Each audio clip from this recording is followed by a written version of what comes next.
Some things that I'll share real quick with you this morning. I hope it encourages you. As you know, there's just historically and even in contemporary ways, there's a hardship between our people and then white people.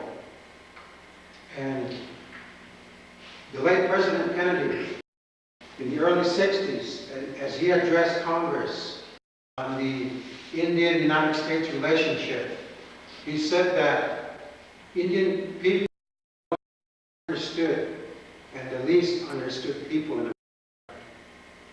And the example I that it's there is no such thing as coincidence, but yet much of society uses that expression. Wonderful coincidence, it's a natural thing. But there are reasons why we're looking at it. So as you listen to President Kennedy said, it isn't too positive. Now, there's another organization called the International Treaty Council, and I'm sure someone mentioned that when you were here a couple days.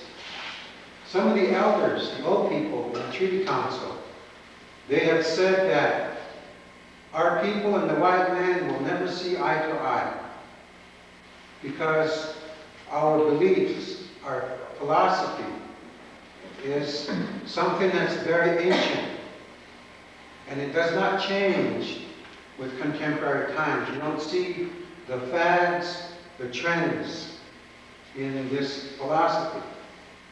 And if we begin to lose this philosophy, then something will happen to us to remind us, to teach us again. And sometimes it's a painful reminder of the beliefs that our ancestors have had. Now it brought us this far, we have survived. And so whether it's the elders who say that you and I will never see eye to eye, or whether it's John F. Kennedy who realized that there's a way that we can do this. And Vine Deloria Jr., in one of his books, he said, our people have a holistic way of looking at life. Everything is related. And modern industrialized society, it has a linear way of looking at life. And so his analogy was with a circle, put in a triangle, or even put in a square. It's these points where the line meets the circle where we can understand each other. That for a brief moment, it's a window that you and I can see each other. And so, as I watch Sarge here, he spends his time with his people. And then for a few short hours, he's working among his colleagues in his agency. And for a short time, that's a window where we can see each other and get some understanding. And when our old people say we won't see eye to eye, when the late President Kennedy said, well, there'll be misunderstandings, they're talking about this part here. And so, with the opportunities that we do have, we try to make the best of it.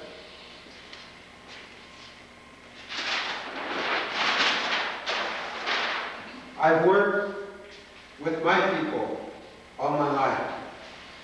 And on a few occasions, I've gone out to cities, universities, and colleges and spoken to city organizations, to government people, to students in the university, high school setting. And it was just a brief moment to, maybe that was a window of understanding that we tried to do something that was positive. Most of the work has been right in the community of our people, an indigenous community. And I heard, and I still hear, we tend to have a preferred way of referring to ourselves. That's okay. My friend or my brother or sister, has their way, that's okay. That's not something to disagree about. There are more things we need to spend time understanding. And so in the community, I work in the school system on the western side of the Navajo Reservation. And it's a big reservation. On my reservation, we have about 900 people. Just in the community I worked in, we had 8,000 Indian people. And so you see more situations more frequently that can teach you. Whereas back here, you might see that situation just once a year. And so the opportunity to grow as a person was there. And one thing that we worked on was doing prevention type work with the students, whether it was for substance abuse or preventing hard times in their life, trying to ensure that they get to live a long life. There were some things that became clear. And we did a student drug survey. And the person we worked with from Colorado State University, his name is Fred Bowen. When we got that data together from Tuba City, it came out in 9 areas. And as you look at the data, he felt that we had contaminated the study, we goofed up. So he redid all of the data, and it came out the same way. And from that, we came up with a model, an outline to explain what we're seeing. One of the difficulties was that in the 1970s, we had a very crude, ineffective model. And because it was the first time we were trying to explain and do cross-cultural sharing, we kept goofing up. We said things like, this is an Indian way of life, and these are some behavioral characteristics unique to Indian people. We said this is a white man's way with their behavioral characteristics. And when we were done with that presentation, there wasn't understanding. There was anger, there was resentment, there was misunderstanding, because we have white people who were raised this way, especially rural people, people raised close to the earth, sons and daughters of farmers in America, who had this way of looking at life. And that shook up our people. They said, how can you be like us? And then we had our own Indian people who acted and lived this way. And they got up and got mad and walked out the door. They said, I don't believe that. But we were trying. And as we continued to try a healthy evolution that happened, we changed this from an Indian way to family culture, and this other side to modern industrialized society's cultural values. And so it's possible for us, for our attitudes, for our behavior to change. And it's okay if our values stay the same.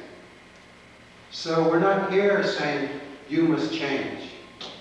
You must be this way and that way.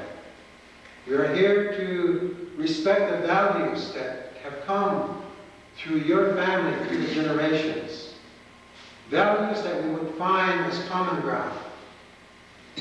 Now, some of the attitudes and behaviors can be different, and it can cause hardship between us. But there's a hope, because that can change. That can work out. Modern industrialized society has some values that are being embraced by our children. And if I told you that we have children now that are very disrespectful, they make fun of our teachings. It isn't important to them. They're ashamed of prayer. They're afraid of spirituality. You would say, you're describing our children in our community.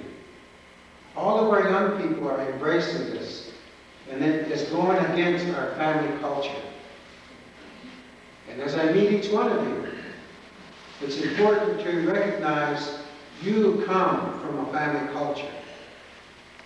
You may have names and titles for it. It could be Irish, it could be Swedish, it could be Dutch, it could be German, French.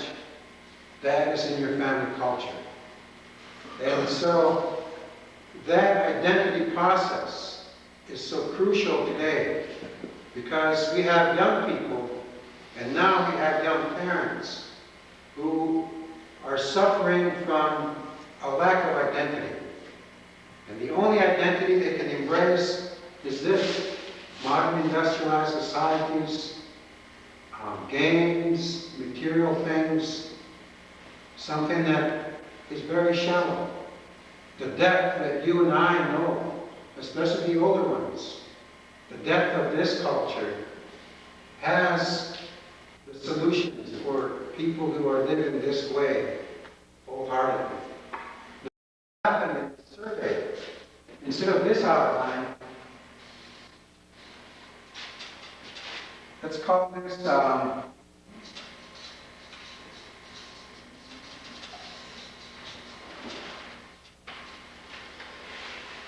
who lives their traditions of their people. It includes language, it includes even the economy, where sharing is an important part of that economy, trading, giving away. It includes their spirituality, their way of belief, their relationship with our Creator. And a traditional way of looking at life. In that lifestyle, there are three groups that we saw in this data.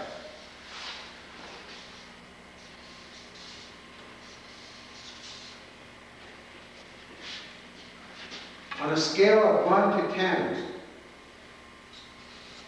10 being happy, healthy, and very important, resilient. So that as you have lived your life, you've met a crossroads in your life where it knocked you down.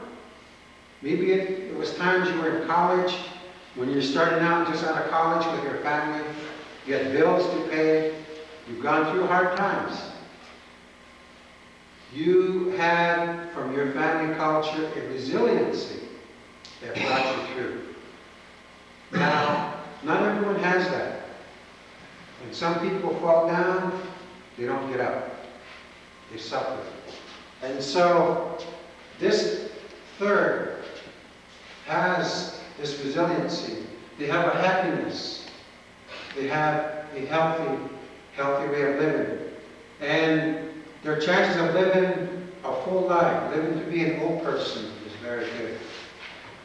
In the middle, you've got a group that can be healthy, happy, resilient, but they're beginning to have a hard time. And they may experience problems in their family, in their personal life. Then we have a group here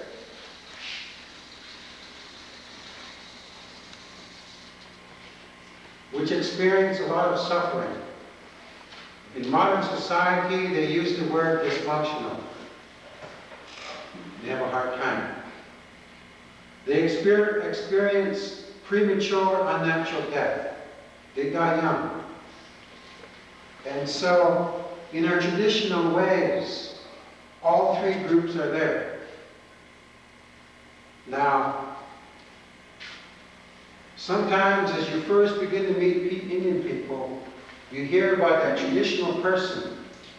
And if somebody's a new ager, what we call a wannabe, they put that traditional person on a pedestal. Oh, that's a traditional person. They know everything. They are awesome. Now, to us, some of them are, especially our elders. You know, us, we're all young.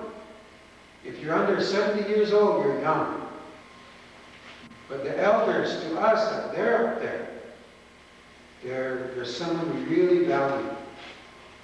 And so,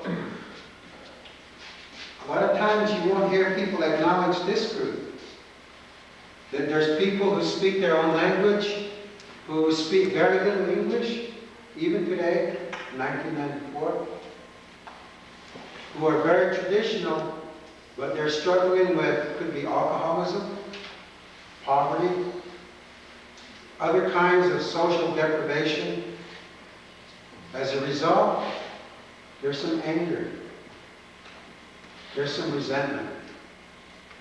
And so, when you come on the reservation and you meet some traditional people, you wonder, why does this traditional person treat me kind and nice? And then this traditional person, they're quiet, they don't talk to me. And this traditional person cusses me out and says, get off my land. I don't want you here. You're with the government. And all three of them are traditional. You know, how come? Well, we have different situations that person is in. And so, you have now heard three voices from this lifestyle on the reservation. There are 6 more.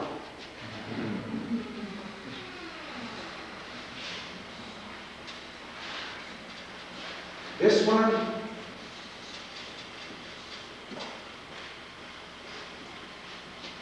we could call it the education way. Sometimes this person will call it the white man's way.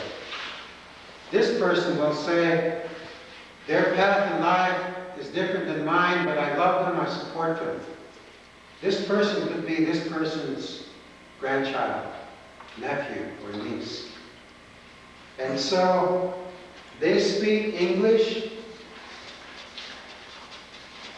They may embrace Christianity as their spiritual way. Their relationship with the Creator is Christianity. Could be Catholic, Presbyterian, Baptist, fundamental way, Mormonism. For them, that's what it is. Now, they can be a 10, healthy, happy, and resilient. And in this lifestyle, in our reservation community, we have these 3 groups. This middle group kind of has a hard time too. They have some very wonderful days, and they have some days where they suffer a lot more frequently than this group do. These groups can solve whatever's in front of them. Conflict resolution, there's a way to do that. And a lot of times it's within our family culture, our clan system. So this group on the reservation also has a group that's at risk, that's dysfunctional. And if you look at modern history, you know, maybe not knowing them personally, Jimmy Swaggart and Jim Baker were out here for a little while, but they became dysfunctional, and they began to suffer. So now Jim Baker's in prison. So people who have been in Christianity, who speak English, who go after an education, they have 3 voices. Now, there's 3 more voices.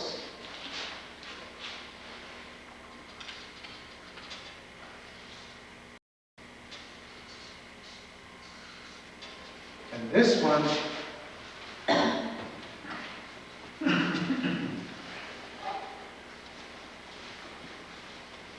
is multicultural.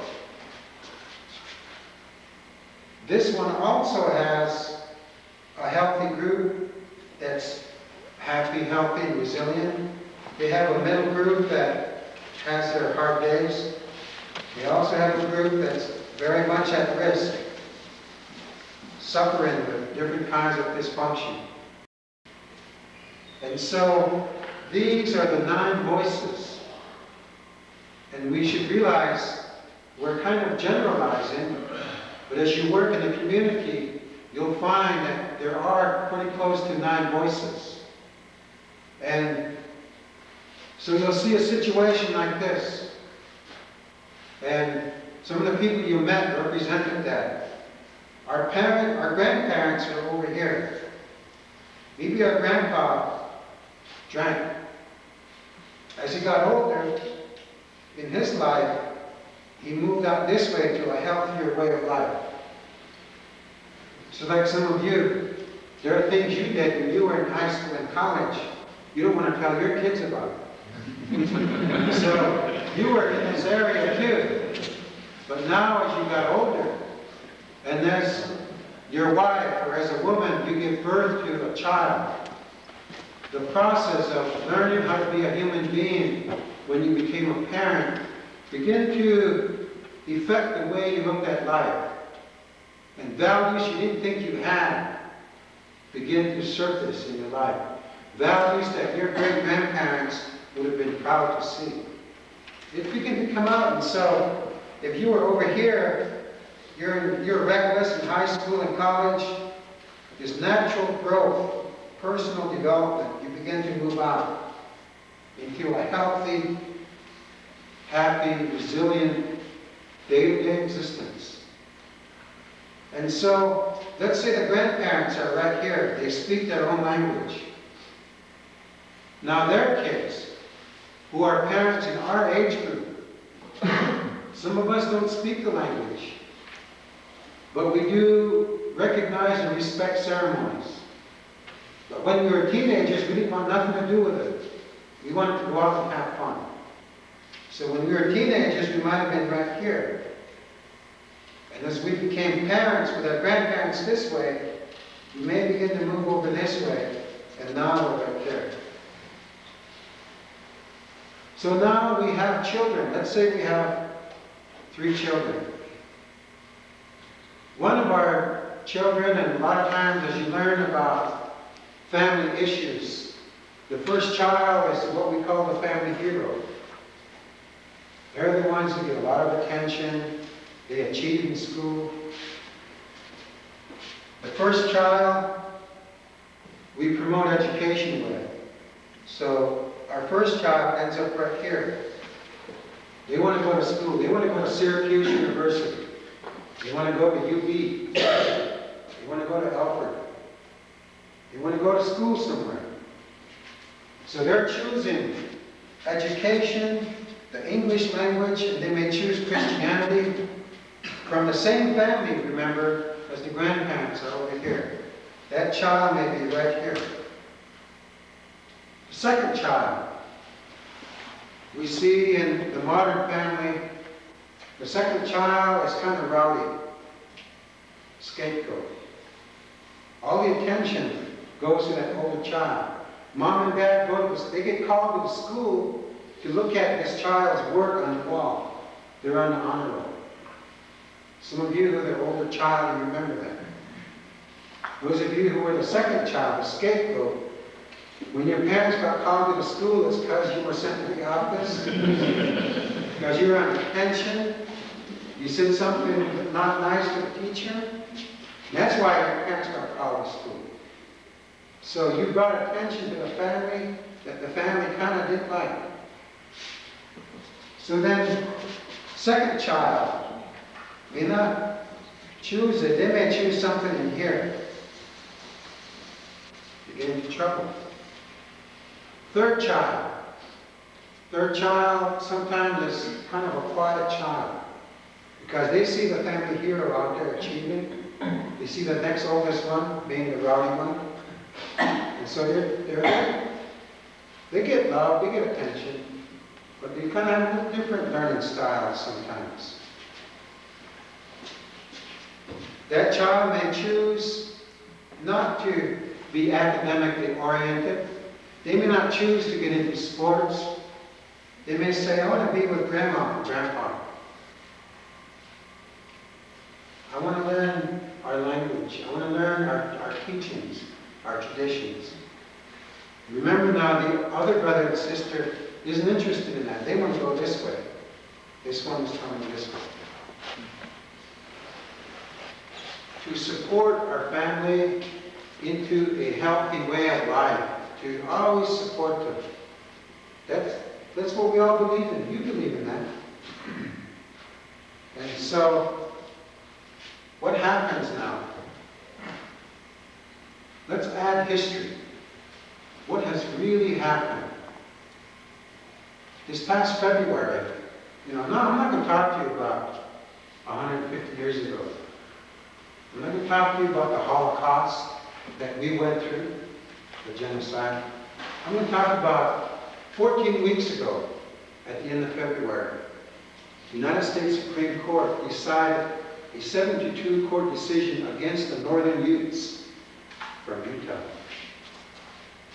3/4 of their land will be given over to white people.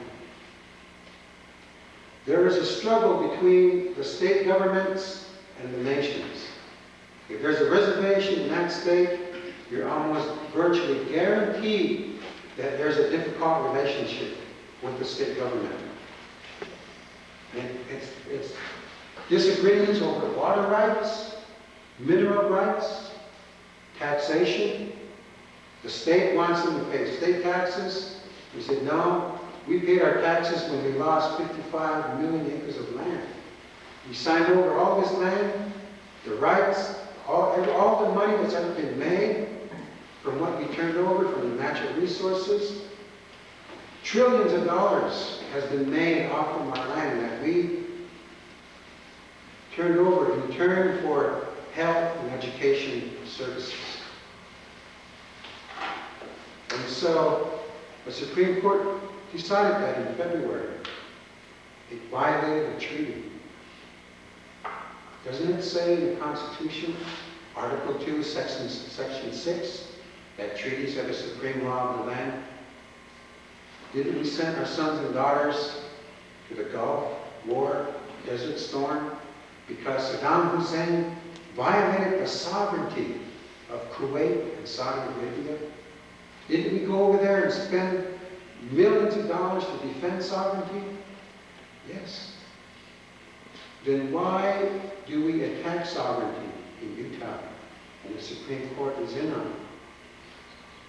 When we say that education is the greatest resource to counteract racism, and the Supreme Court acts in an uneducated way, all you got to do is read the Constitution. The treaty is the supreme law of the land. But Justice Sandra Day O'Connor from Arizona, she quoted a law from 1905 and 1907 which said Indian land could be turned over to settlers. And that's the law she used. And our people said, no. Go back to the original law, the treaty, that is the supreme law of the land. And yet, in the school system, our young people are told to forget the past. That's why you Indians are so angry. You always remember the past. Live now, let's all be together. Let's see no color. Let's be colorblind. But yet, the Supreme Court goes back to the past and still uses it against our people. And we begin to wake up another day where we have to defend our homeland. Now they're appealing that court decision. The only two justices that supported us, Justice Sutter is a young man. Justice Blackmun, who resigned in May. So where is our support for the law? So that happened. I was mad for about 3 weeks when I got that information. And every time I read the paper, my wife wonders, is he going to be quiet for a couple of days after what he reads? Now it's real quiet for a couple of days. Thinking that over. For us, it doesn't end. There's a 3-branch government. Congress cut huge, several million dollars, not several, a lot of $1 million out of the Indian health budget. Remember now, we gave all this land to America. And in that peace agreement, to live in peace, we said, we know you're going to make trillions and trillions of dollars, and you're going to still come after our coal, uranium, natural gas, and water. But we'll give you all this, and you'll make, everyone's going to be a recipient of this wealth in some way or another. And in return, some money for schools, highways, for health services, hospitals. And here they cut the health budget. And President Clinton, he said, well, I'll be a good guy. I'll cut that budget cut in half, and we'll give you that money. We still have a cut. And it's like sticking a bayonet in our back and saying, President Clinton says, okay, I'll pull it halfway out. Now do you like me? And so, health problems. We have old people who don't have access to kidney dialysis. They've got to travel 90 miles 3 times a week. And they say, we don't have money to give for Indian health services. But yet, Clinton says, oh, here's $8 million, gives it to South Africa last month to support United States interest, business interest in South Africa. And we're here trying to get, $30,000 for some equipment for a health clinic, and they just up and give money all over the place. Senator Byrd from West Virginia, and a younger senator, remember they spent $35 million on an airplane that the National Guard didn't want? But because they had friends who were in the business of refurbishing these planes, they had a chance to make millions of dollars off the government. So the Armed Services Committee is in on that, and they threw away $35 million for an ancient plane that they didn't want. And we see $35 million thrown away over there. We hear of all the money being wasted, and all we say is, can you honor the treaties? You give $100 you waste over there, can't you just give us $1 to honor a treaty? And so you begin to get a sense of resentment, perhaps, or even anger. And most of all, silence, when it has to do with this relationship. And so, when most of us were little kids, and an adult came to the house, or an old person came to the house, us little kids would be playing.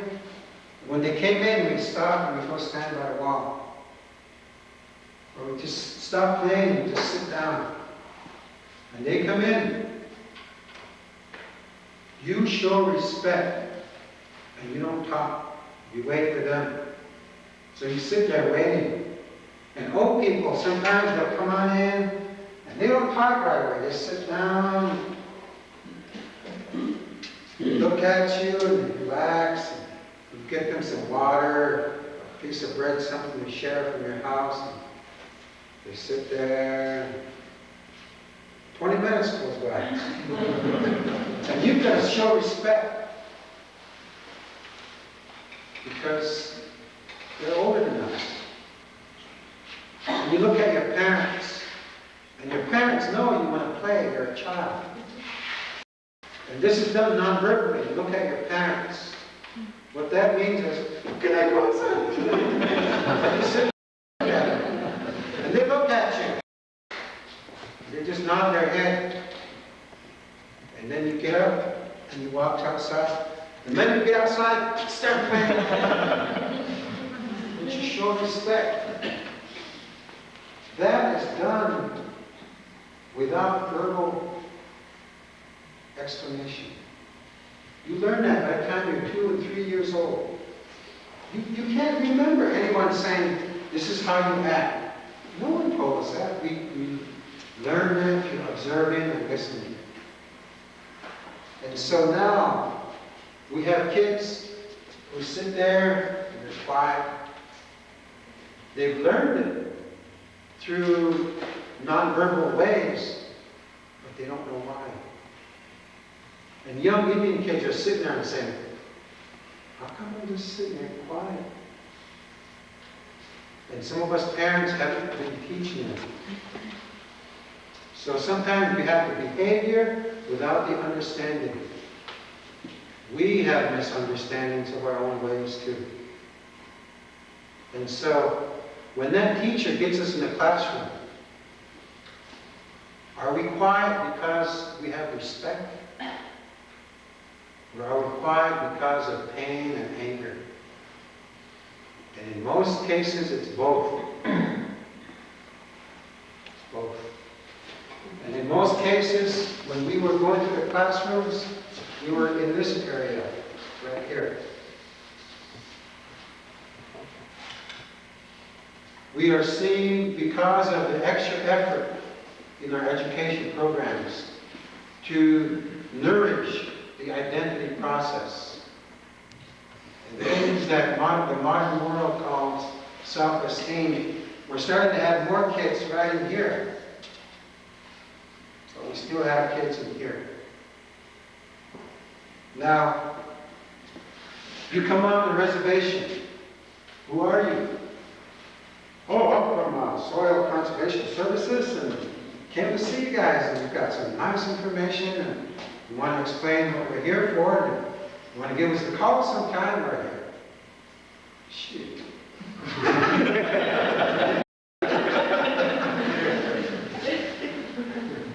That's the voice you just heard, isn't it?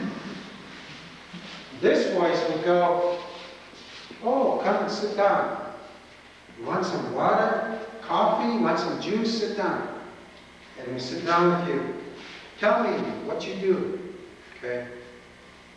And we don't look you right in the face.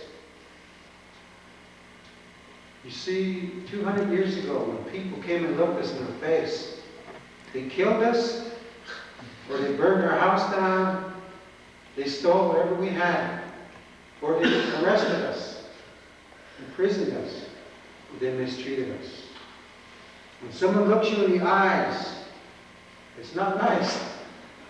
It's like they don't know themselves. They look me right in the eyes. With the unemployment we have on this reservation, it's a true story. There was a mother who had a chance to get a job with the Park Service here in Allegheny State Park. She said, I have an interview. And the family said, just listen, okay. So she went to the park for her interview. She came back, she didn't say anything. So no one else said anything. They just went through the day. They all wanted to know. But you don't just ask. You have respect for people. She's quiet. Later that day at supper time, they said, did you go to the park? Yeah. What happened? He looked me in the eyes. So I'm not going to work there. People would choose unemployment instead of employment because that supervisor looked her in the eyes. It's like a sign of disrespect.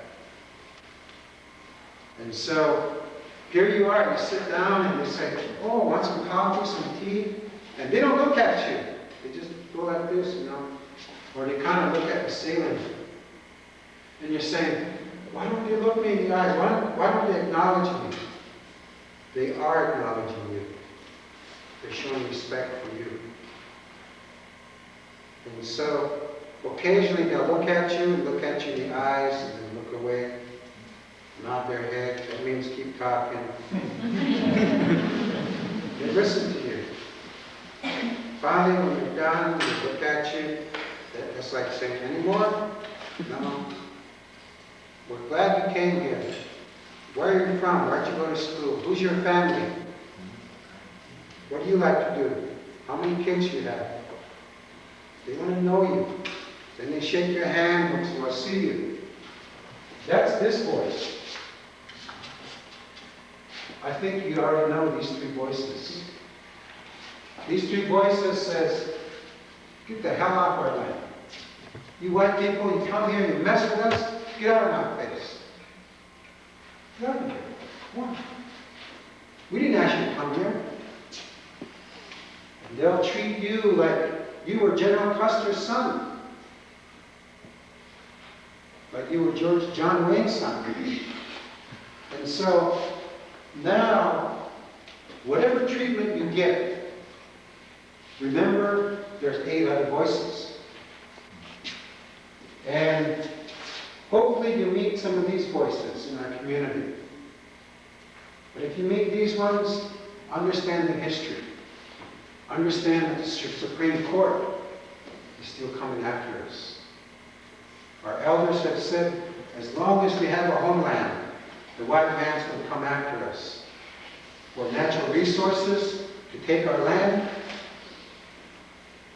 And you can sit there and say, I don't think so, Dennis. I think we can get along good. You're talking about stuff that happened in the 1800s. I said, no, the Supreme Court decision, the end of February 1994. Mario Cuomo in July of 1992. And we shut down this highway. He said, well, we'll reclaim all of our land. The right-of-ways to electric lines, water, sewage lines, right-of-ways to the railroad, the highway, even the airspace above our territory. We'll reclaim that if Mario Cuomo doesn't back down. If Mario Cuomo couldn't back down. He's a heavyweight politician in this country. He had to be an image-conscious person. In his own backyard, Senecas were resisting white supremacy. His aides were saying, shh, don't say nothing about Seneca. Shh, no, this is the Democratic Convention. New York City, you can't be embarrassed by Senecas. Shh, don't say nothing. Well, what should I say? Let's see, we'll come up with something. This staff is working hard. And finally, we had a Friday deadline, 6 o'clock Friday night. If Cuomo did not back down by Friday, 6 o'clock, we would break the treaty for the first time. A treaty that the state and the feds have broken thousands of times. President Kennedy broke the treaty when they flooded our land. When he went into cahoots with the steel industry in Pennsylvania to flood this land. President Kennedy, the same one that said we are the most misunderstood and the least understood, he broke the Treaty of 1794. Treaties are the supreme law of the land. So Mario Cuomo, on Thursday night, he is sending all his state troopers. There's going to be violence. Violence from the state troopers, because that's what they did to us Wednesday night. It was recorded on film, what the state troopers did. They beat up pregnant women, they beat up little kids. They hit a little boy in the head with a baton. Up in Akwesasne, Mohawk country, they hit a little boy right flush in the teeth with a baton. So we knew what some of the state troopers could do. Not all the state troopers are like that.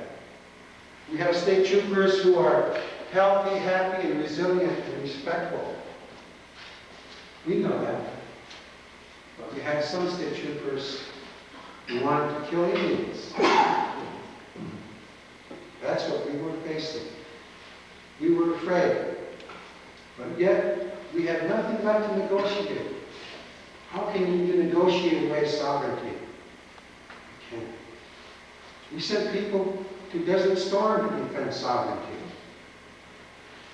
And so, Thursday night, Mario Cuomo said, the law is the law, those Senecas have to get off that highway. That was like declaring war. Well, now the state troopers are coming in. Sniper teams are coming in. And they came up that night and they said, Dennis, what do we do? Mario Cuomo said the law is the law. He's ready to fight. I have to think fast. Right away, yes, the law is the law. Treaties are the supreme law of the land. Treaties supersede state law, state courts. Mario Cuomo is wrong, we are right. What the treaty says, if anyone threatens our sovereignty, the United States government has to send the military to help us defend sovereignty. So, by treaty, the President of the United States can send the army to stand with us and fight state troopers. That's the law. And our people said, oh yeah! See, we misunderstand. We don't understand our own laws, our own strength. And so, that's growth, that's the awareness. There's the very first treaty that was made. On this map, there's a map like this. It says the first treaty was made in 17-something. No. The first treaty was made in 1615 with our people, the Haudenosaunee, with the Dutch. That treaty with the Dutch is called the Two-World Wampum. Did Tom Porter tell you about that? That was the first treaty. And in that treaty it said, we will live side by side. We can be friends. We can get along. We can trade. We can have commerce. But we will never join together. Neither one will try to take over the other one. We've never tried to come and take you over. We never said, well, you're German. You have to be a Seneca now. Come on, talk Seneca. No. You were our neighbor. But what happened was, your ancestors came over here and dragged us into your school and said, you speak English. And that broke that treaty. Now, the white people around here were scared. They thought we were going to reclaim Salamanca. They thought we were going to attack people in Little Valley and Great Valley. We love those people. They've lived for generations. They have a home that's been in their family for generations. We respect that. Even though that used to be our land, we got swindled out of it by the Holland Land Company, the Ogden Land Company. Even though our enemy was in Albany. The state troopers weren't our enemy. They were family people just like us. And so people were afraid. Media, they said that we were wanting to fight. We wanted violence. That's not new. The media has misunderstood us for a long time. We knew that would happen. But we tried to talk to the media. So this group here is who we're concerned about. This group here dies young. They died before they're 30 years old. They have divorces. They have all kinds of problems. From this group,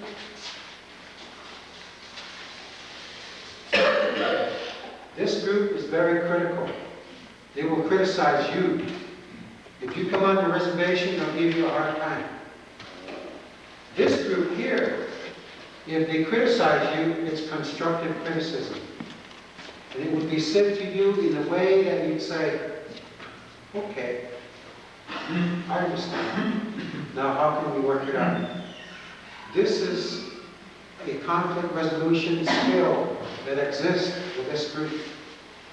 You will meet one family, you'll meet a son or daughter who lives this way, closer to our traditions. You'll meet a son or daughter who's multicultural.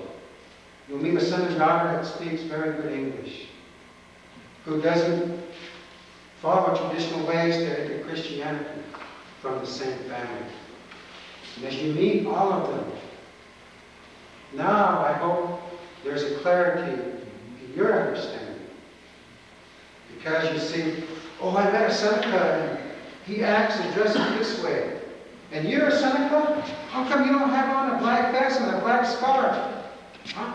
And you, how come you don't dress like him? They're all from the same family. and they have their own lifestyle. In our community, what has made it difficult is that it's hard to accept the changes among our people. For example, somebody in this area, you'll see and hear more anger. This area, before they get angry, they'll be quiet. They'll be thinking things over. If they want to talk to you, they want to say it in a way that will be clear. They don't just talk impulsively. But this group, when they're angry, it's even anger toward ourselves, our own people. A person right here, they'll say, these people are sellouts. That's what Sarge told me when he went to San Francisco. He had his name tag. He said, U.S. government, something, USDA. Oh, Fed, huh? Selling out? That's one of the voices of our community. That's one of our people. Now, this people will look this way and put them down. You're going to go to college and learn the white man's way, huh? Give up on our people. You think you're better than us? You guys are no good. Now, this person over here, who isn't too healthy, they look back at this one and say, the traditional people, traditions aren't going to get you nowhere, and just go backwards. Traditions aren't going to help you feed your family. You have to get an education. Learn the white man's way. That's what you got to do. Don't go back to the blanket. Hell, get off the reservation. Go live in the city. Get a job. And our own people have this attitude toward traditional people.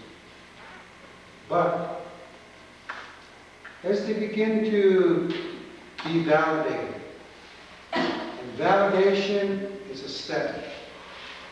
Validation is, you do understand what I've gone through. You do respect me. You do treat me like a person. And you validate me, then I'll begin to work with you. That these people who are suffering, what we are doing is validation work. If you want to go traditional, we'll do that with you. We can teach you that. If you don't want to learn, you want to go this way, then we have something to offer here in our prevention work for your own self-esteem and own identity. No matter which way our children choose, we want them to continue this personal growth, personal development in a healthy way, in a drug-free, safe way, so that no children are threatened. They're not threatened by child neglect, child abuse. They're not threatened by incest. They're not threatened by raccoons with babies. That we're going to support them. But now, when I hear someone talk from our community, I listen. And I think about, there's 8 other voices too. And as you meet our people, if you can do that, no matter what voice you hear, you have an openness and acceptance in your life that there's a number of voices. And it's gotten that way historically. There's a historical way to understand it. Because we tried this one, didn't we? Well, he acts like an Indian. No, he acts like a white guy. There's only 2 voices. There's 7 more. And this is what our Creator wanted for us. Our Creator wants us to be healthy, happy, and resilient. Our Creator doesn't want us to die young, prematurely, unnaturally. And as we discovered this in that drug data, we began to use it as a teaching tool with our own people. And a lot of our parents on the reservation, they cried when they saw this. They were happy. They said, oh, I feel so good. Because maybe they were right here as a parent.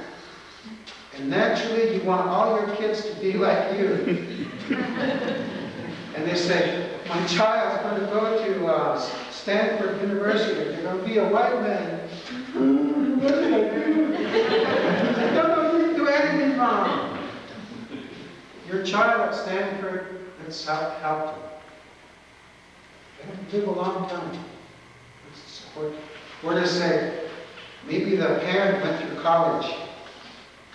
My child dropped out of school, and they don't want to go to college. They're going to have a hard time. They want to go this way. Well, no. We can work it out. You're here, and your child wants to choose this way of life. Let's help them so they can live a long time.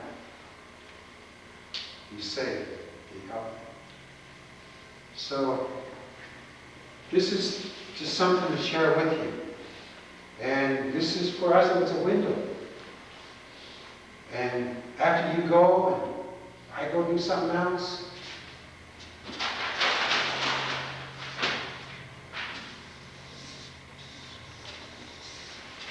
I'm here, or there, maybe there'll be another window for us to get together and see each other and to do honor to our relatives, our ancestors, to honor your ancestors, to honor our Creator. Let's do the best we can each time we have a window. And even if it's a disagreement, take a time out, catch our breath, and say, what is it we're doing that we're disagreeing on? Because it's an opportunity to learn, even from hardship. Because I'm going to go back, I'm going to be working with the community, with kids, with high school kids, with parents. Maybe I'll learn something here and share that learning with people. And you can do the same, share that with your people. So this is, just some of the work we've been doing. There's a whole lot more. Maybe there'll be a time for that, for us to talk about that.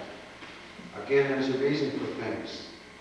And if we say, well, gosh, Dennis, I want to know more. There's more I want to understand. That's okay. And another thing that happens, the more we try to share and understand, the more questions there are. And as much as you've heard, there's a chance that you may be a person who leaves here and says, they need to answer my questions. I didn't get nothing out of this. It was a waste of 3 days. Geez, I could have been shopping, bought the lawnmower, worked on the trees, done stuff around the house. I didn't learn anything. I understand.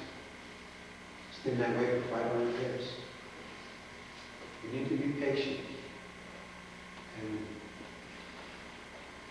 we're all here for a reason. Some of us are here to be examples of misunderstanding, perhaps. But as we see ourselves, that's one of the things our old people say. See yourself. At the temple of Delphi in ancient Greece, on that doorway it says, know thyself. That comes from a beautiful culture. If you're Greek, you have a beautiful family culture that goes way back over there. Over here, we say the same thing. See yourself. Know yourself. Then you're educated when you know yourself. You can fill your mind with so much information. You can have a master's and a doctorate degree, and you still don't know yourself. You'll still be victims of organizational dysfunction. How many of you had grievances on your jobs? You had a hard time getting along with somebody. It happens because we don't know ourselves. And so these are just some of the teachings. And at noon today, this window will be gone. The circle turns one way, this form turns the other way. That window's going to keep moving. And we hope that, wherever that window's open again for us to see each other, that it works out, in an honorable way. for all of us. So, I gotta go. I'm supposed to be somewhere at 8:30. Things are like this. It doesn't always happen on time. And when we keep track of time so much, we make ourselves crazy. Our mental health is important. And so, a lot of times, we go by the sun. When I moved to Arizona, there were things I had to do, chores to help out. And I got so I followed the sun. I didn't even carry a watch. Certain times I knew certain things had to be done. So from there to there is about 30 minutes. He said, be here at 3 o'clock. And I was watching the sun. I got there at 3:30. So as we get so conscious of things like time, you lose your balance in here. And I mean, people get after me for, you should have been here 30 minutes ago. I understand.